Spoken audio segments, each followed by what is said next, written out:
My cousin sold our family painting as worthless junk. I had to outbid a museum to get the masterpiece back.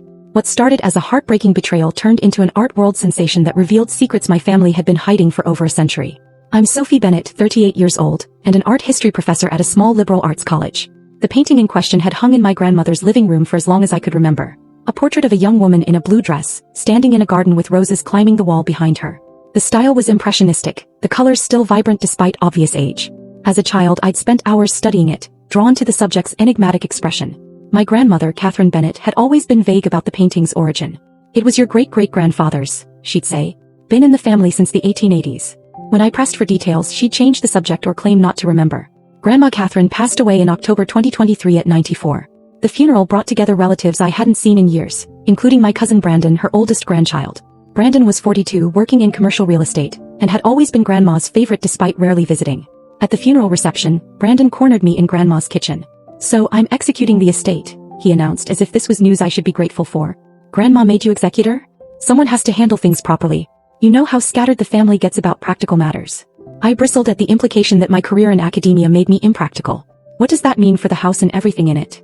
"I'll be liquidating assets, distributing proceeds according to the will. Standard stuff." "What about specific items? The furniture, the books, the paintings?" Brandon waved dismissively. "Most of it's junk. We'll donate what we can, sell anything with value." "Why, is there something you want?" "The portrait in the living room. The woman in the blue dress. That old thing." Brandon laughed. "It's yours. I was going to throw it out anyway. Probably worthless." We agreed I'd pick it up the following week when I returned to help sort through Grandma's belongings. But 2 days later, I received a text from Brandon. "Sorry, already cleared out the house. Donated and sold most things. Moving fast to close estate." Panic hit me immediately. I called him.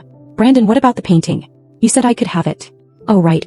Yeah, that's sold in a lot with some other art pieces. Got $200 for the whole batch at an estate sale company. Better than nothing." "You sold it? You promised it to me." "Sophie, it was a worthless old painting taking up space. The estate needed to be liquidated. I got you the money instead. Here's your share, $40. I was shaking with anger and grief. That painting meant something to me. It's been in our family for over a century. "Then you should have come and gotten it when I told you to." "I'm busy. The estate's closed. Nothing I can do now." I spent the next week trying to track down the painting. The estate sale company, Morrison Liquidators, had purchased a lot of miscellaneous artwork and frames from Brandon for $200. They'd then sold individual pieces to various buyers at their warehouse sale. When I finally reached the owner, Gerald Morrison, he remembered the portrait. "Beautiful piece actually. Seemed too nice for an estate sale. I sold it to a private buyer for $350. "Can you tell me who?" "Client confidentiality, sorry. But I can tell you they seemed to know what they were looking at. Asked a lot of questions about provenance." This detail sparked something in my art historian brain. Someone had recognized